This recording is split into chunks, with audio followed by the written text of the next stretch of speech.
Ici Radio Courtoisie, la radio libre du pays réel et de la francophonie. Vous écoutez le Florilège des Arts, dirigé par Jean-Bernard Caour-Daspry, assisté de Michel, diffusé en direct vendredi 10 novembre de 10h45 à 11h45 et réalisé par Arnaud. N'oubliez pas que Radio Courtoisie est une radio culturelle associative afin de sauvegarder une indépendance absolue. Radio Courtoisie refuse toute ressource publicitaire. Radio Courtoisie ne vit que grâce à ses auditeurs. Aidez-nous à demeurer libres, adhérez à notre association. Pour cette année, la cotisation minimale est de 40 €. Envoyez votre chèque à Radio Courtoisie, 61 boulevard Murat, 75 016 Paris, ou réglez avec votre carte bancaire sur radiocourtoisie.fr. Vous pouvez intervenir au cours de cette émission par téléphone au 01 46 51 00 85, par télécopieur au 01 46 51 21 82 ou par courrier électronique à courtoisie@radiocourtoisie.fr.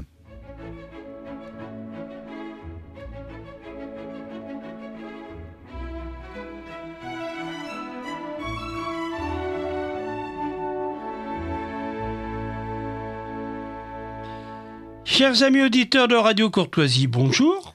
J'ai le plaisir de recevoir aujourd'hui au micro de Radio Courtoisie un article de grand talent, Guillaume Lebaube, artiste peintre, décorateur, éditeur.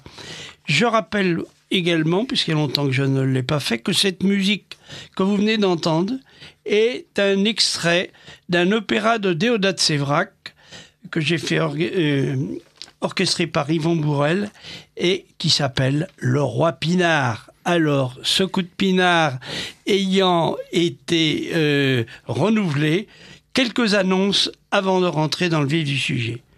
Tout d'abord, je vous rappelle le voyage que nous organisons à la fin de l'hiver, du 17 au 24 février, à Saint-Pétersbourg et dans ses environs. Sarkoïe-Selo, Pavlov. Nous visiterons bien sûr l'essentiel de la ville, les grands musées, certains palais, parmi les plus beaux, les principales églises, et nous rendrons hommage à quelques personnalités célèbres de la Venise du Nord. Pour préparer votre voyage, vous pourrez, en attendant, lire mon livre sur Saint-Pétersbourg, capitale culturelle, ou celui que j'ai consacré à Serge Pavlovitch de Diaghilev, un pont entre la Russie et la France. Un pont artistique, bien entendu, dont une importante partie est consacrée à Saint-Pétersbourg. Ce lundi qui vient, à 19h30 au plus tard, bien sûr, pour des renseignements, vous m'appelez au numéro habituel 06 10 20 74 94 06 10 20 74 94. Le programme est pratiquement prêt, donc je pourrais vous l'envoyer. Donc je reviens sur cette conférence, dîner-conférence, qui est organisée ce lundi qui vient à 19h30 au plus tard. Ça veut dire que si vous voulez de la place ou une bonne place, venez plutôt à 19h, c'est plus prudent. La conférence du jour sera Itinéraire d'un chrétien d'Orient par monsieur Antaklis au cercle de l'aéropage, je rappelle, 9 rue du Vieux Colombier, métro Saint-Sulpice ou 96, etc. Question éditoriale. J'ai le plaisir de vous informer aujourd'hui que mon dernier ouvrage consacré à Frédéric Mistral, Déodat Séverac, le Félibrige et la musique est sorti hier matin aux éditions Apopsis, en même temps que l'ouvrage de Michel Maximovitch sur Alexandre Dargomishki, tous les deux dans la collection Culture et Tradition. Nous aurons l'occasion d'en reparler plus longuement. Je vous signale également que Le Secret de Marie, le livre d'Ève Pasquier de la Love, un écrivain normand, auditrice de Radio Courtoisie, sera vendu et signé pour les fêtes de Noël au centre Leclerc de Tri-Château dans l'Oise. Je ne voudrais pas oublier de vous annoncer à l'avance Nous y reviendrons parce que l'événement est à mon avis important. Vous en avez déjà entendu parler à Radio Courtoisie. C'est la sortie prochaine du film « La persécution des chrétiens d'aujourd'hui dans le monde » et qui aura lieu dans une salle à Paris. Il y en aura peut-être plusieurs, mais pour l'instant, il y a le complexe cinéma Le Lucernaire, 53 rue Notre-Dame-des-Champs, dans le 6e. Les séances sont les mercredis et jeudis à 20h30, vendredi, samedi et dimanche, 14h30, 16h30, 18h30 et 20h30. C'est un film exceptionnel. Vous en avez entendu déjà dans une émission de Radio Courtoisie. Bien, voilà pour les annonces. Maintenant, je voudrais qu'il s'annonce, si j'ose dire. Je vais passer la parole à Guillaume Lebaube, dont j'ai à peine ébauché le portrait, et nous allons commencer par vous faire présenter vous-même à vos auditeurs. Naturellement, artiste peintre, vous êtes perfectionné à l'École nationale supérieure des beaux-arts de Paris et licencié en histoire de l'art et Paris 1 Panthéon-Sorbonne. Vous êtes à votre tour devenu pédagogue et êtes devenu professeur de morphologie à l'École de kinésithérapie de Paris. Et vous donnez bien entendu des cours de dessin. Vous allez nous expliquer tout cela et pourquoi j'ai choisi le titre de cette émission, « Comment un artiste peut-il vivre à notre époque à Paris, en France, ou dans le monde artistique tout simplement ». Oui, bonjour cher monsieur, bonjour madame, et bonjour à tous les auditeurs. Donc, oui, pour répondre à votre question qui peut-être provient d'un article que j'ai écrit dans une gazette que je diffuse sur Internet. Je vais vous en parler tout à l'heure. Et article d'ailleurs qui m'avait été demandé par la revue Civitas de répondre à cette question: comment un artiste arrive à vivre de nos jours. Donc il faudrait, alors c'est dans cet article, mais peut-être je vous en parlerai tout à l'heure, il faut faire et tout du moins c'est ce que j'avais fait, un rappel historique qui plonge dans l'aube de l'humanité pratiquement et la place de l'artiste autrefois. Donc je peux peut-être commencer, je sais pas, soit je commence à parler de ça ou je commence à parler de mon propre parcours. C'est le titre. Si vous voulez. Oui, alors justement, bon, on va prendre par ordre chronologique. Et ça va avec votre parcours, comme nous allons développer pour nos auditeurs. Absolument. Donc, et puis ça permettra de moins parler de moi, donc du coup, et d'une façon. Ouais, merci. Donc, oui. Alors, j'ai presque envie de commencer par un élément dont je ne parle pas dans mon article, mais qui est noté dans un autre article qui est écrit par quelqu'un que j'ai la chance d'avoir pour ami, qui est venu d'ailleurs ici, qui est Dominique Brem, qui est un historien d'art et qui parle de la place de l'image, notamment chez l'être humain, et il parle de la trace, il part de la trace laissée par les animaux et la position que l'on a par rapport à cette trace. C'est-à-dire que par exemple, j'ai le plaisir d'avoir un chien, et c'est un chien qui a l'air qui est passionné par la traque et la chasse. Et qui, je vois dans la nature, est sensible à tout ce qui est olfactif, au mouvement, et également au son. Mais à bien l'observer, il n'est pas sensible à la trace d'un animal dans la forêt, alors que l'homme à l'inverse, évidemment, lorsqu'il voit cette trace, il a immédiatement une fonction symbolique qui se met en place et il reconnaît l'animal qui a généré cette trace. Et du coup, la pensée symbolique dont l'homme est capable permet de peindre un animal sur une paroi, et immédiatement cet animal évidemment est reconnu par ses semblables. Donc c'est cette émergence de la pensée symbolique est généré par les artistes, qui fait que l'art finalement c'est de la pensée en images ou à travers des sons aussi pour la musique, et c'est l'émanation en fait d'une pensée. Donc je pars de cette idée-là qui est une idée clé, que l'art c'est de la pensée en images, par exemple, pour parler des arts plastiques ou graphiques. Et donc les premiers artistes ont une place peut-être dans la communauté des chasseurs-cueilleurs de la préhistoire, ou des chasseurs, ce qu'on appelle parfois les chasseurs archaïques. On ne sait pas très bien quelle place il avait, mais en tout cas, il devait bénéficier d'un certain aura, parce que effectivement, si tout le monde peut dessiner, il y a des gens qui sont plus doués que d'autres, et il y a des œuvres de la préhistoire qui sont, on le voit, élaborées grâce à une très très grande habileté.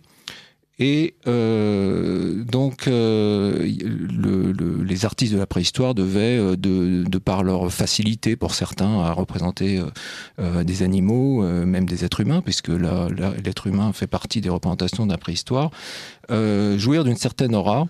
Et cet art préhistorique est... en tout cas, tous les spécialistes en conviennent.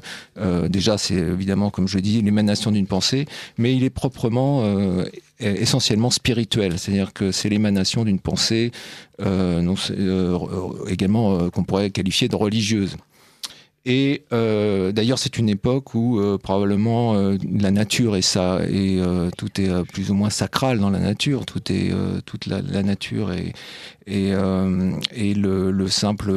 On pense que les représentations de la préhistoire sont des représentations d'une spiritualité très très riche. Alors ça, c'est la vie, la place de l'artiste finalement dans une communauté où les hommes étaient très probablement, on le constate sur les quelques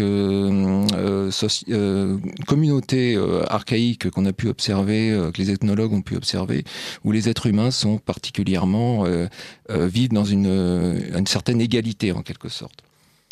Il n'y a pas de société hiérarchisée. Donc il faut attendre le bouleversement de l'Holocène, c'est-à-dire le réchauffement climatique.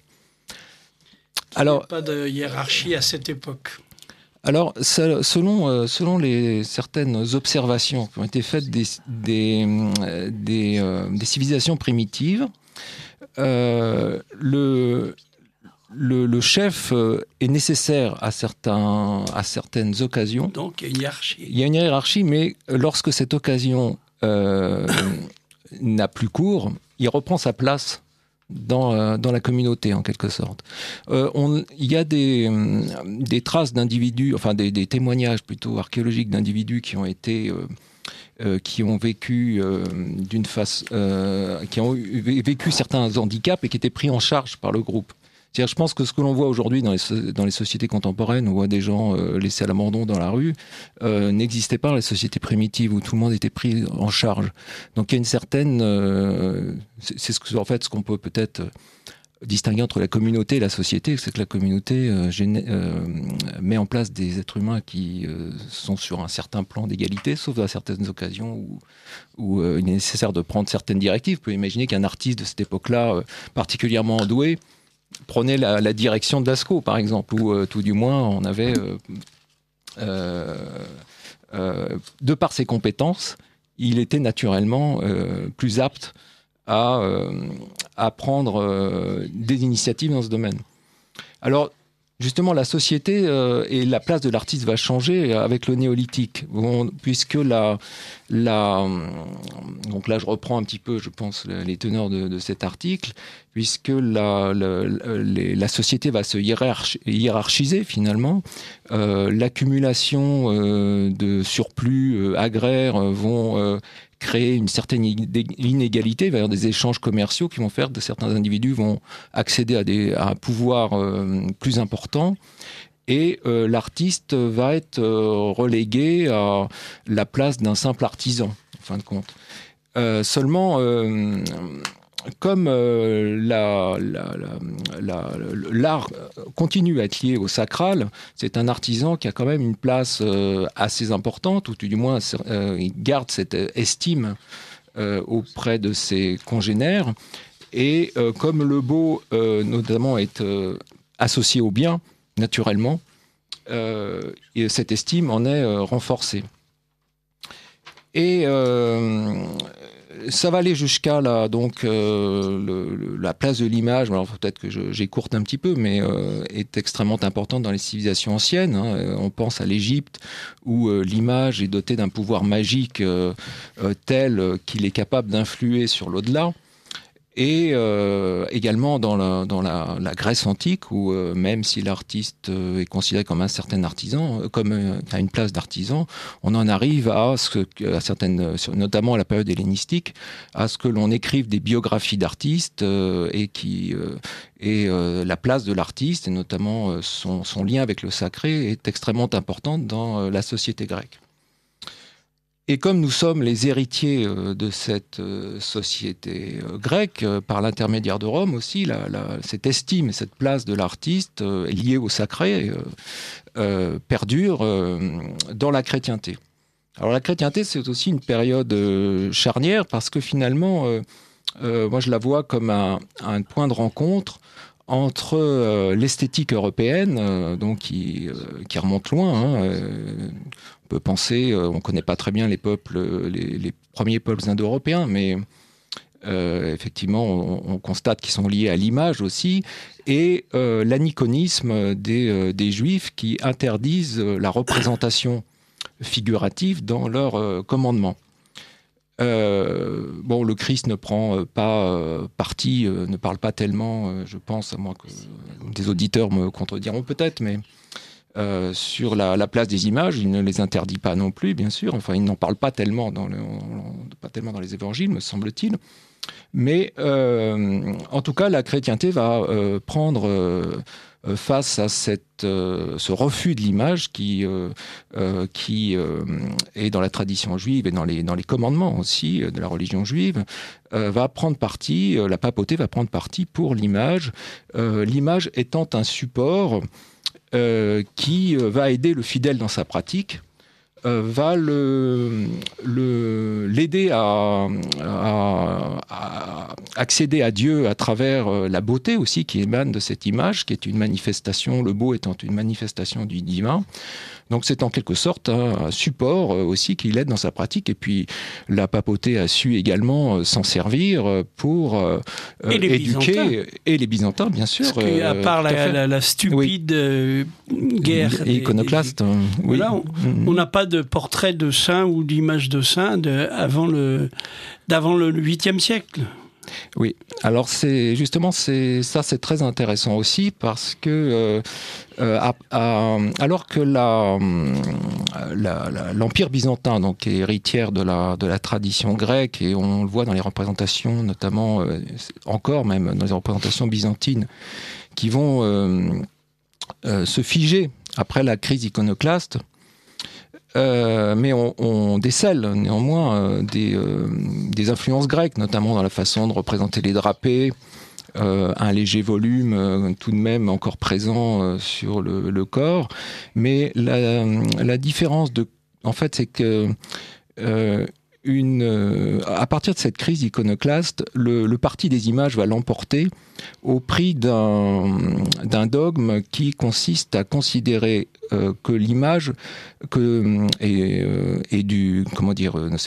c'est un dogme, mais c'est aussi un argument fort pour remporter cette guerre iconoclaste, comme quoi l'image Dieu s'incarne, est capable de s'incarner dans l'image, alors que le catholicisme voit dans l'image qu'un simple support qui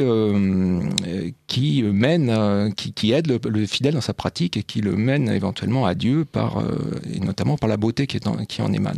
Donc aussi une croyance dans la réalité de la beauté. Alors que l'image, du coup, le prix à payer de cette dans la civilisation, enfin dans le monde byzantin, de cette incarnation de l'image, c'est que effectivement, pour que cette image, un petit peu à la manière des Égyptiens au fond, l'ère égyptien aussi est très figée sur 3000 ans d'existence, parce que comme cette image est dotée d'un pouvoir magique, Et à ce moment-là, il faut qu'elle soit représentée, pour que ce pouvoir magique soit efficace, selon certaines règles strictes. Et il est donc interdit de s'écarter de ces règles sous peine de l'inefficacité de cette image. C'est pour ça que l'art byzantin va se figer en quelque sorte par rapport au catholicisme, où l'art étant et déjà les artistes étant, comme tous les chrétiens, considérés comme naissant libres, ils se sont du coup la voie est libre également pour une grande liberté de création. C'est pour ça que c'était extraordinaire de voir de constater la grande tolérance de la civilisation chrétienne, et de voir avec quelle vitesse, à chaque génération, finalement, il y a un style différent et une évolution, chaque style étant, et c'est ça qui est aussi une des clés pour comprendre les œuvres d'art, c'est que un style, ou appelons-le comme ça, mais est l'émanation de la pensée d'une époque. Et chaque génération, il y a un tel mouvement dans la civilisation chrétienne, que chaque génération génère un mouvement différent. Alors c'est un petit peu ce qu'on constate aussi dans le monde grec, qui est un monde aussi de liberté, du logos, du discours. Et effectivement, il y a aussi un mouvement permanent dans l'art grec. Et on le retrouve dans la civilisation chrétienne. Donc on peut, à partir du moment où on a parlé de renaissance carolingienne, après les styles s'enchaînent les uns après les autres, le roman, ce qu'on a appelé, par la suite, le roman et le gothique, les premiers gothiques, le gothique rayonnant. Des noms qui ont été donnés longtemps après, d'ailleurs. C'est ça, donc des noms qui ont été donnés sous la Renaissance ou au 19e siècle. Je crois que c'est le cas du roman, ça a été donné par des historiens d'art. Puis le gothique flamboyant, la Renaissance, classique, maniériste, etc., etc. Le nouveau sursaut du classicisme et les caravagistes, etc., le baroque,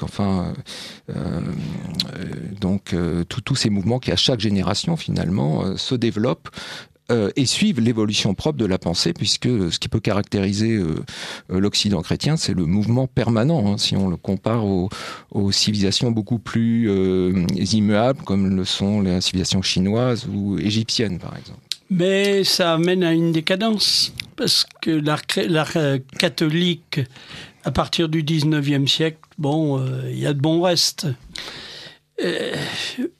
L'art, j'allais dire orthodoxe, lui va se régénérer après avoir eu une période de décadence également.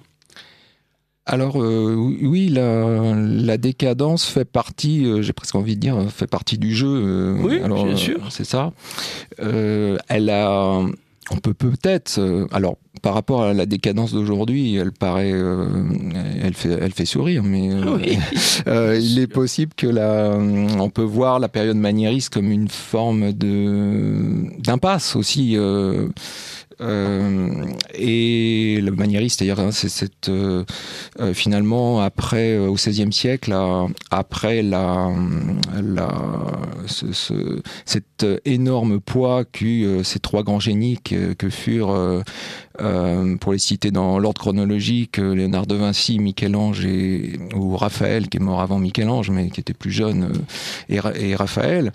Les artistes se sont finalement dirigés vers, avec un talent immense aussi, donc on peut pas tellement parler de décadence sur ce plan-là, et un savoir-faire aussi énorme, et vers une forme d'impasse en privilégiant le style, pour ça d'où ce terme de maniériste, en privilégiant la manière en quelque sorte, et il a fallu un nouveau sursaut.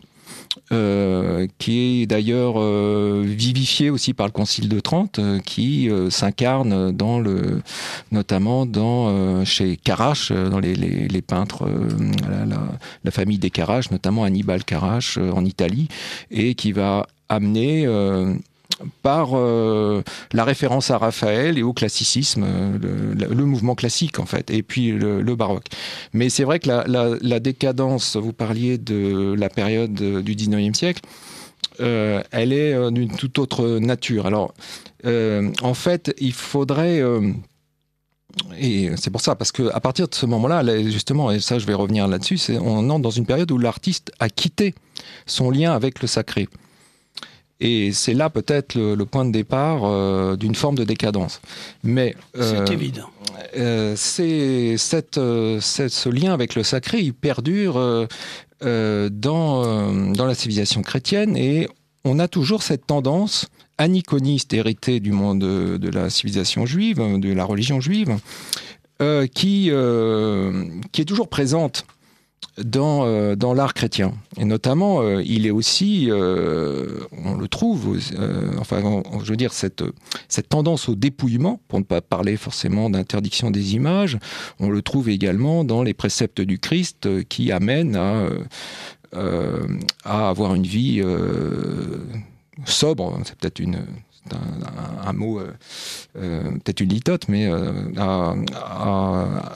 évidemment abandonner les richesses de ce monde. Et on va le retrouver au Moyen-Âge dans une sorte de, je sais pas, je peux dire une querelle théologique, en tout cas un conflit théologique entre Cluny et Cîteaux. Alors Cluny, c'est évidemment aussi c'est également des bénédictins comme les cisterciens, mais vous savez que Cluny développe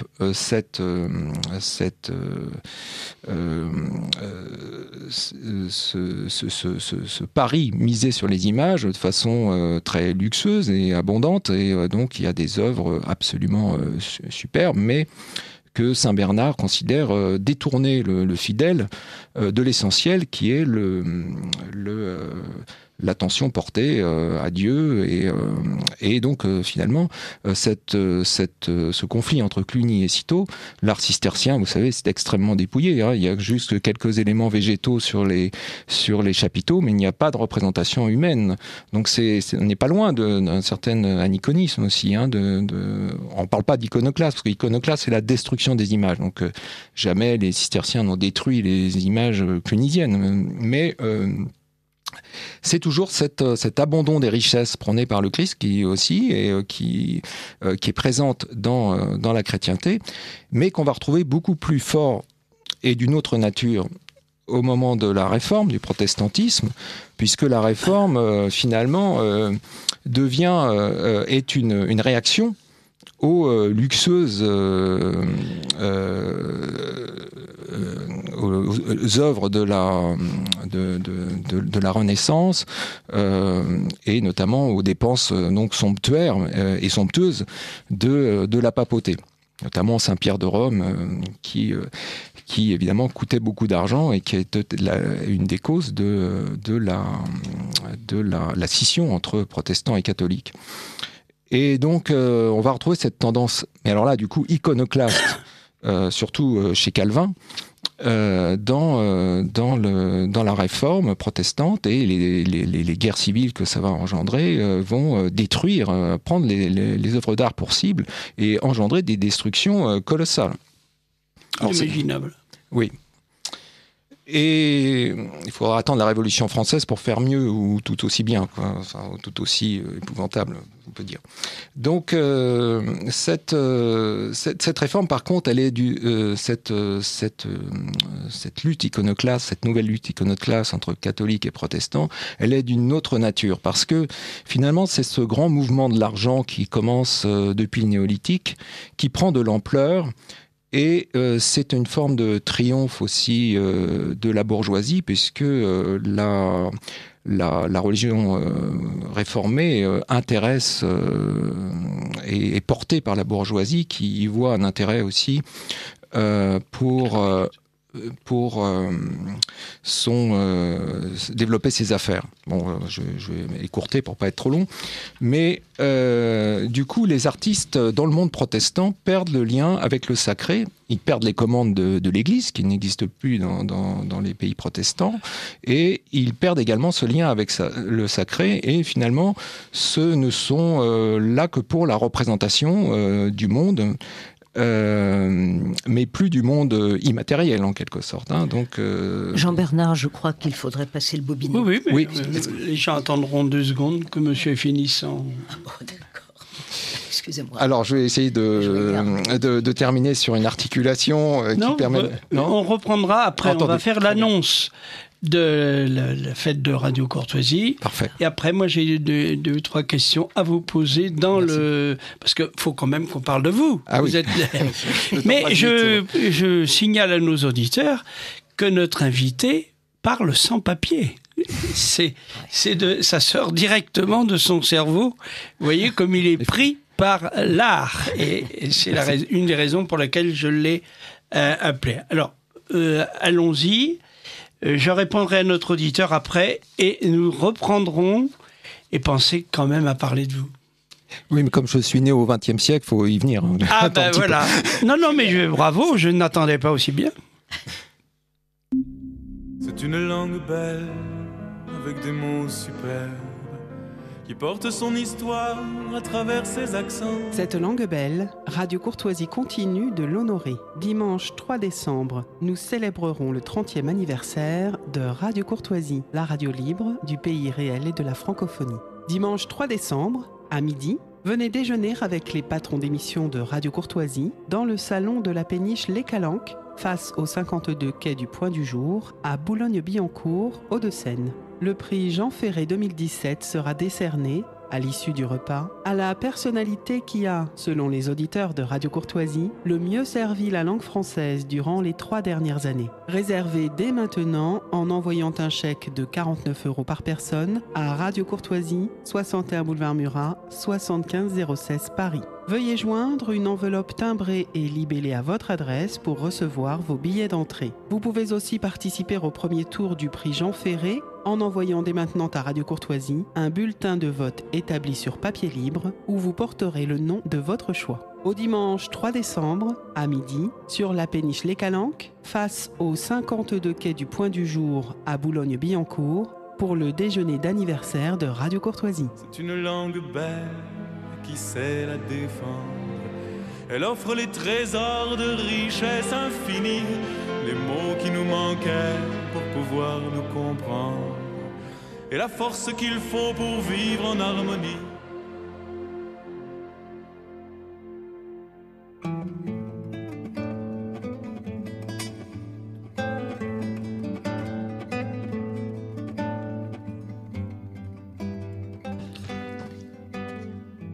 Voilà, chers auditeurs, je reprends le cours de notre émission, mais auparavant, je voudrais répondre à un de nos auditeurs qui me demande de rappeler les lieux et l'heure de la conférence qui va être donnée lundi prochain sur les chrétiens d'Orient. Eh bien, c'est à 19h30 au plus tard. Moi, je dis, venez à 19h si vous voulez une bonne place. C'est un petit repas et c'est pas cher, 10 €. C'est pour ça que c'est très courtisé. C'est pas de la gastronomie, c'est de la gastronomie littéraire. Alors, la conférence s'appelle « Itinéraire d'un chrétien d'Orient » par Monsieur Antaklis. Et ça se passe au Cercle de l'Aréopage. Voilà, j'ai encore marqué Aéropage. 9 rue du Vieux-Colombier dans le Paris 6e. Saint-Sulpice, métro Saint-Sulpice. Voilà, ou 96, oui. Ou 95 même.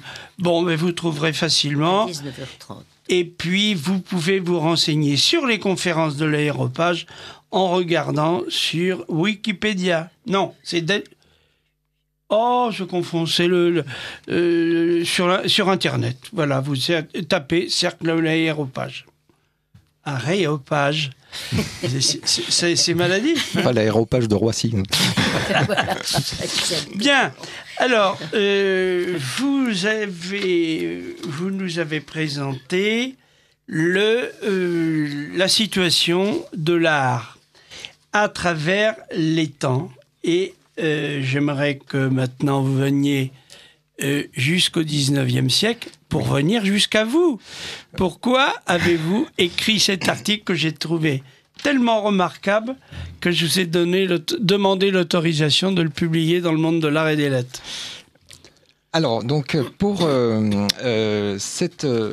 voilà, donc j'en étais à la période, et je vais en venir tout de suite au 19e siècle, où l'art perd son lien avec le sacré, qui est ce qui est dû en fait à ce grand mouvement c'est une montée en puissance de l'argent qui depuis le néolithique ne cesse de prendre de la puissance dans la société.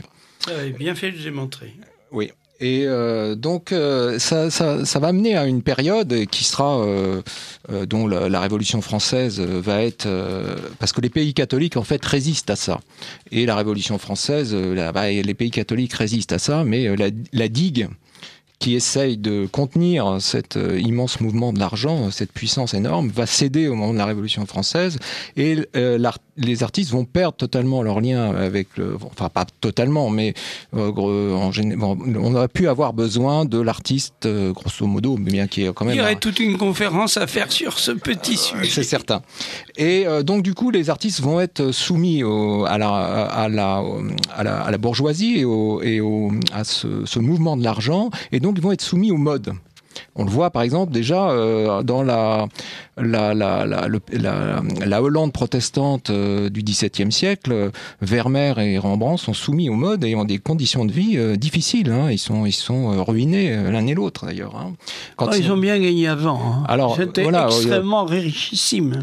Oui, mais une fois finalement, on l'observe dans les sociétés aussi contemporaines, tout bouge tout le temps à toute vitesse, et finalement, ils sont lorsqu'il est lié au sacré, c'est intemporel en quelque sorte, alors que là, il est soumis au mode et au mode de l'argent. Et c'est ce qui va se passer donc au 19e siècle, où les artistes, certains vont bien gagner aussi leur vie quand ils seront connus, mais ils seront davantage soumis aux modes, mais surtout on n'aura plus tellement besoin d'eux. Et on aura encore besoin d'eux tant que la fonction représentative existera, c'est-à-dire qu'ils seront là aussi pour représenter des portraits, voire parfois des paysages, mais des enseignes, toute une sorte de l'art, si vous voulez, le dessin. Je dis souvent à mes étudiants qui sont jeunes que je leur explique pour un petit peu les mettre à l'aise et surtout les décomplexer que tout le monde peut dessiner, tout le monde peut apprendre. D'emblée, c'est vrai qu'il y a des gens qui sont plus doués que d'autres, ça c'est certain. On peut voir des grands génies dans l'histoire, comme le Bernin par exemple, des génies précoces, c'est absolument époustouflant. Mais tout le monde arrive à s'exprimer par le dessin, et la preuve en est, c'est que au 19e siècle, on avait besoin du dessin pour la pratique de nombreux métiers. Et il était notamment éliminatoire, l'épreuve de dessin était éliminatoire pour l'entrée à Polytechnique, par exemple. Parce qu'un ingénieur a besoin de savoir dessiner. Enfin, il y a de multiples exemples, je ne vais pas m'attarder là-dessus. Mais pourtant, c'est bien intéressant. C'est très intéressant, mais je peux. 3 heures d'émission. C'est ça serait peut-être probablement trop long, mais c'est vrai que ça faisait partie des prérogatives même d'un officier de marine de dessiner, pouvoir dessiner les côtes, pour améliorer la cartographie. On retrouve ça même dans l'armée, enfin, etc. Et des artisans, les artisans comme des ébénistes. Un bon ébéniste a un trait très sûr, un dessin et on apprenait à dessiner à ces artisans-là. Il y avait encore peu de temps dans le Marais, il y avait, c'est Place des Vosges, il y a encore un cours de dessin, mais à l'origine c'était un cours de dessin pour les artisans, pour former les artisans. Donc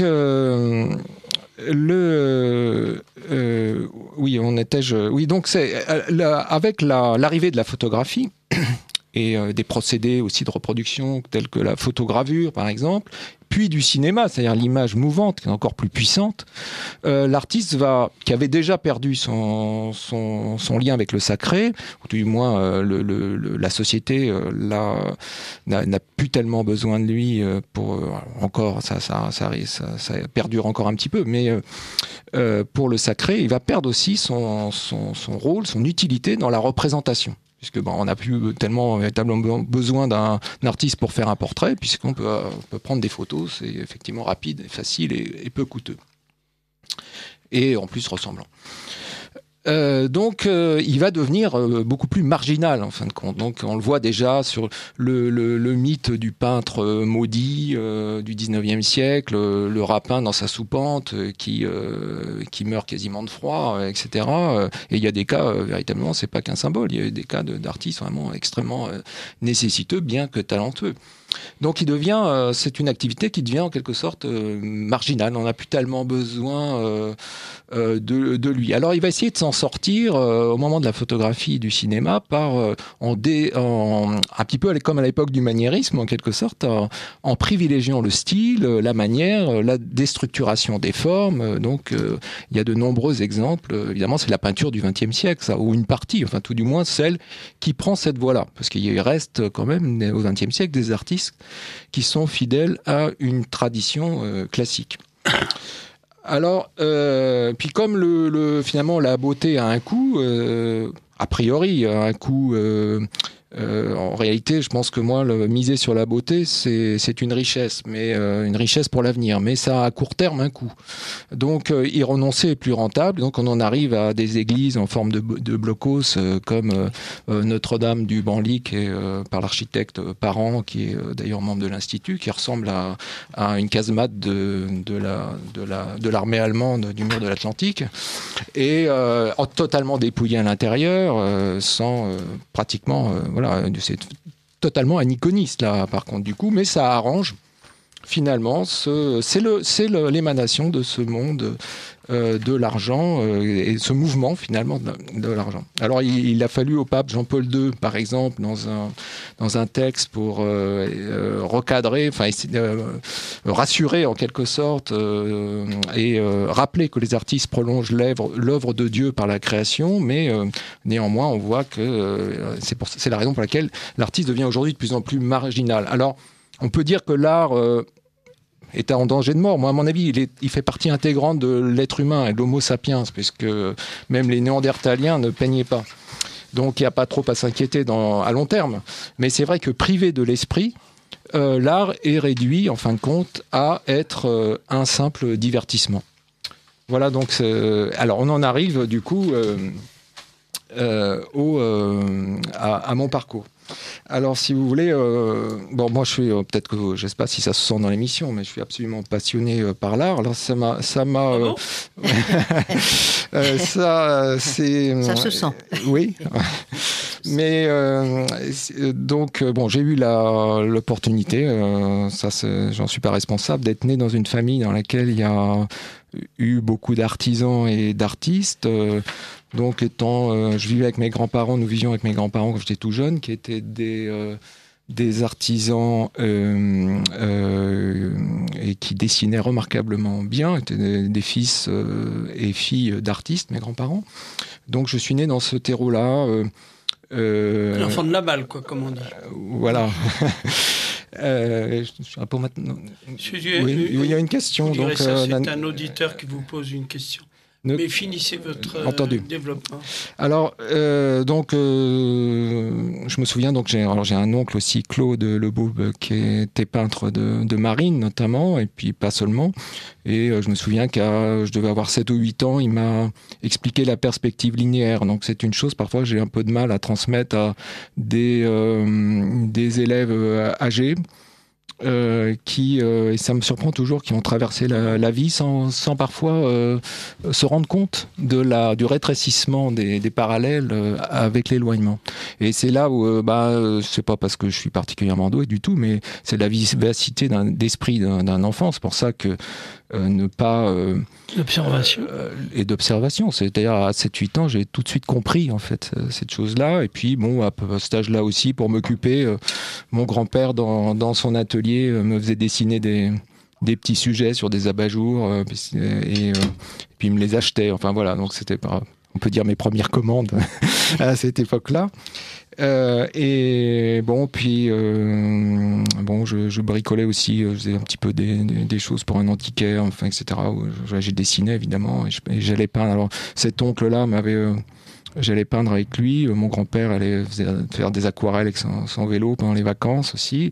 Et puis cet oncle, quand j'avais 16 ans, m'a offert un matériel de peinture à l'huile, et puis avec la boîte de mon arrière-grand-père, j'allais peindre sur le motif des paysages avec cet oncle pendant les vacances. Puis comme il était marin aussi, il m'embarquait sur son voilier, puis on emmenait les matériels de peinture, on peignait aux escales, etc. Donc ça m'a... Évidemment, c'était profondément plu, et j'ai voulu en faire mon métier. Et donc je me suis présenté à l'examen des Beaux-Arts en 79. À l'époque, il y avait encore des vieux profs. On apprenait encore à dessiner ? Alors ça dépend, il y avait un peu de tout.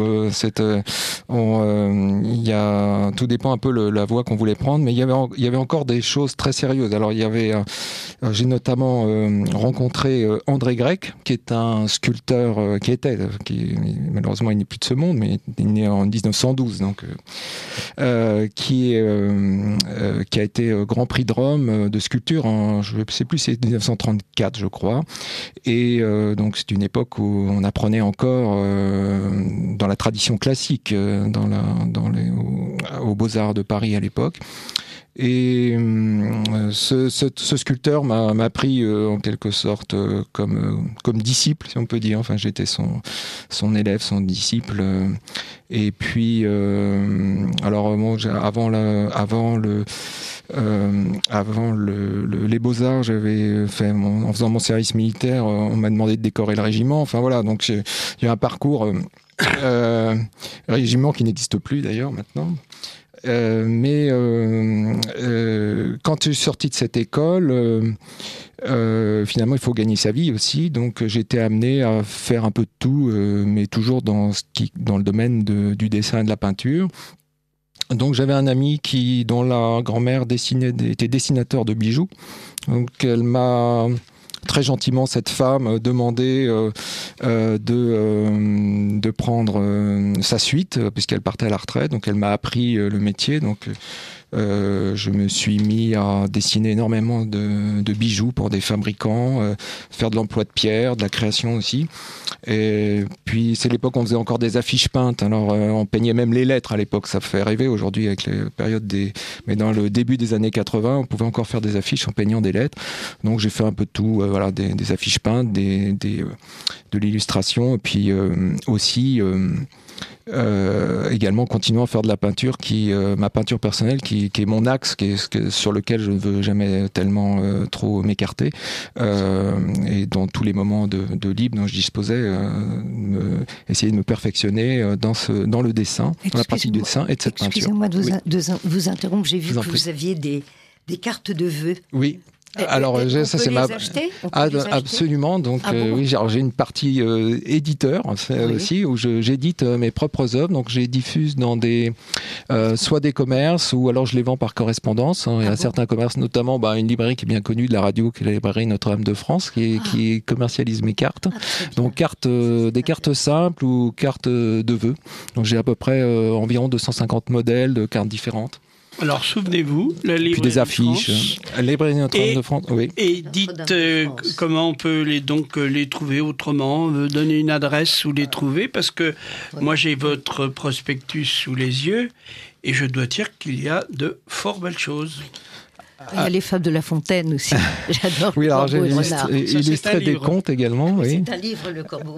Alors ça, c'est sur l'illustration de contes, parce que bon, j'ai une partie, évidemment, comme quand on est formé au dessin, on est amené à faire tout ce qui se peint. Pouvoir est amené à, comme les peintres classiques, en fait, n'étaient pas forcément spécialisés dans un seul domaine, mais le dessin mène à différentes facettes, en fin de compte, de l'art. Se servir du dessin, parce qu'il y en a d'autres qui font quelques traits puis ils appellent ça une œuvre d'art. Alors, ce qui est grave, c'est quand ils en sont satisfaits, parce que finalement, le doute doit toujours quand même animer, ou une part de doute, la création. Mais le dessin, c'est une quête aussi, en fin de compte. On ne sait jamais si on est... c'est une quête qui est comme la perfection n'est pas de ce monde. Mais enfin bon, il y a des dessins de grands talents qui parfois nous laissent à penser qu'ils puissent être parfaits, qu'ils pourraient être parfaits. Alors peut-être que je réponde à une question qui est arrivée, non ? Oui, allez-y.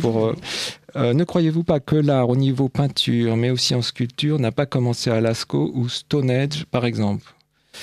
Alors, ça a commencé même avant... oui, ça j'en parle au départ, je pense. C'est vraiment à l'aube de l'humanité. Moi, je pense que... Vous n'avez pas récité tout votre article. Non, mais... il faudrait 3 heures. Mais je pense qu'effectivement, ça commence même avec l'être humain, parce que c'est le propre de l'homme. Je parlais de la pensée, la capacité à symboliser, la pensée symbolique et d'une image. Il n'y a que l'homme qui arrive à faire ça. Il n'y a que l'homo sapiens, d'ailleurs. Même, par exemple, l'homme de Néandertal, qui est donc, on sait maintenant que c'est pas une autre espèce, puisqu'il y a la génétique a démontré qu'il y avait eu des croisements entre sapiens et Néandertal. Mais toujours est-il que c'est une espèce qui a disparu et peut-être à l'intelligence moins développée. On a pour l'instant, en tout cas, alors que l'homme de Néandertal est assez bien connu des archéologues, jamais découvert de représentation figurative de l'homme de Néandertal. Donc c'est vraiment propre à l'homme moderne, en fin de compte. Donc j'ai presque envie de dire que l'art est le propre de l'homme. Donc ça commence avec les débuts à l'aube de l'humanité. Et Lascaux est d'ailleurs assez tardif dans l'art préhistorique, enfin relativement, c'est 15 000 ans avant Jésus-Christ ou 14 000 ans. Que sont les indulgences ? J'entends dire écho comme quoi il s'agit d'une injustice au profit des évêques. D'autres disent que c'était pour les pauvres, etc. Les indulgences, écoutez, moi j'en ai pas forcément, je suis peut-être pas le spécialiste véritablement de cette période-là, mais c'est pas véritablement notre sujet. C'est pas vraiment le sujet, oui, mais c'est vrai que les indulgences, les indulgences sont amenées à la réforme, en fin de compte, à la crise. Donc de à la destruction. Allez voir une église baroque comme. Comme il y en a encore dans certaines parties. Quand elle était encore chrétienne, catholique. Oui. Et maintenant, vous voyez que c'est des murs. Oui. J'en ai une précisément. Mais il y a un message qui est beaucoup plus sympathique. Un message d'un auditeur de Radio Courtoisie qui est vraiment frappé au coin du bon sens et qui dit « Conférencier passionnant et riche, une prochaine émission, voire plusieurs, semble s'imposer. » Oh, que c'est gentil. Alors, je le pensais, c'est à vous de répondre. Ça va droit au cœur. Oui. On a 5 minutes. Alors, vous avez presque dit tout ce que je voulais vous faire dire. Je voulais rappeler seulement que vous êtes peintre, nous l'avons compris, vous faites du portrait.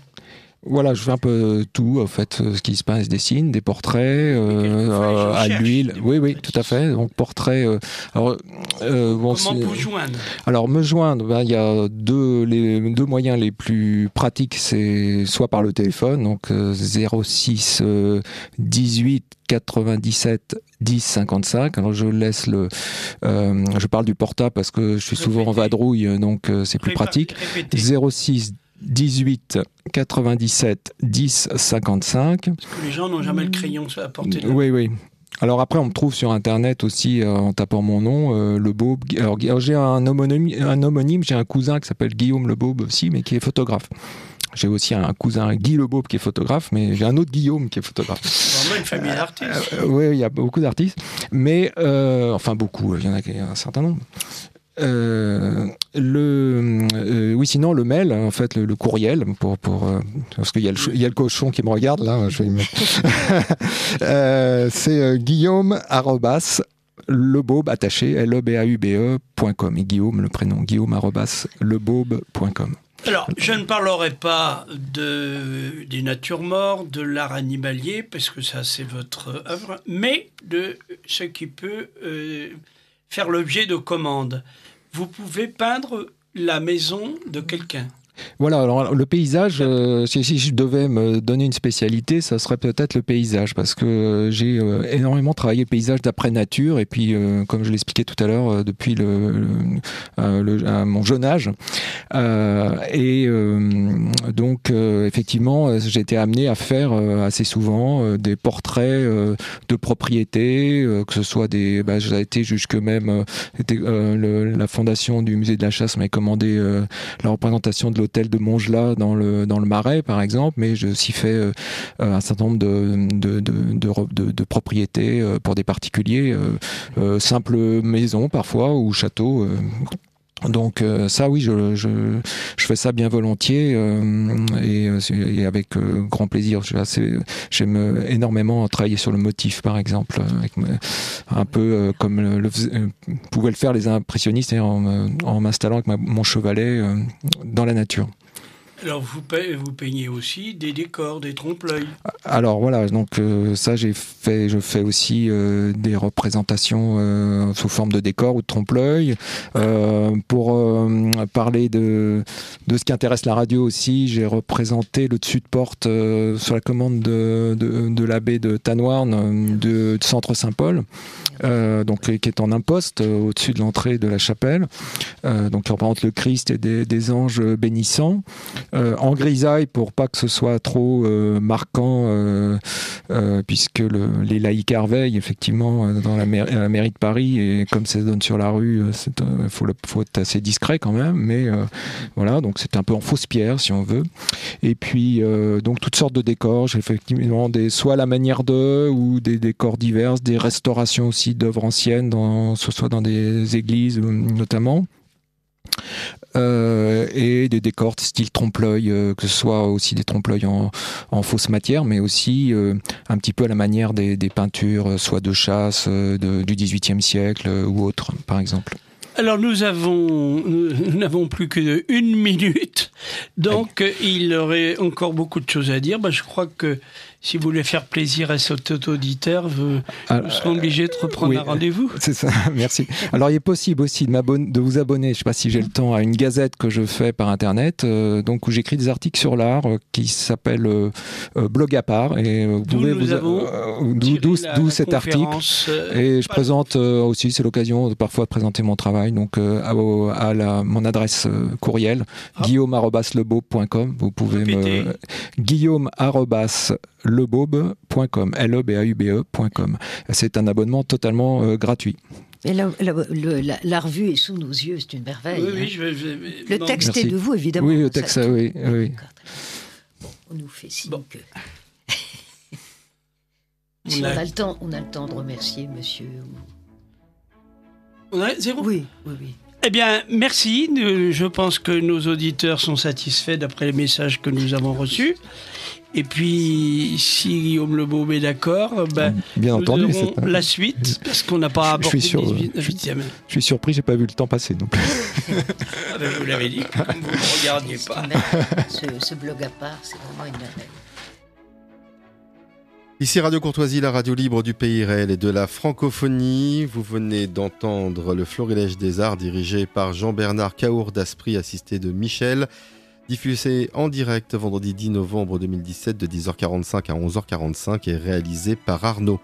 N'oubliez pas que Radio Courtoisie est une radio culturelle associative. Afin de sauvegarder une indépendance absolue, Radio Courtoisie refuse toute ressource publicitaire. Radio Courtoisie ne vit que grâce à ses auditeurs. Aidez-nous à demeurer libres, adhérez à notre association. Pour cette année, la cotisation minimale est de 40 €.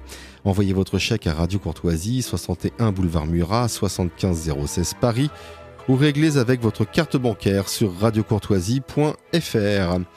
Si vous le désirez, nous pouvons vous faire parvenir un enregistrement de cette émission. Commandez le CD-ROM pour le prix franc de port de 9 € ou 6 € seulement si vous êtes adhérent de notre association. Je vous rappelle notre adresse, Radio Courtoisie, 61 boulevard Murat, 75 016 Paris.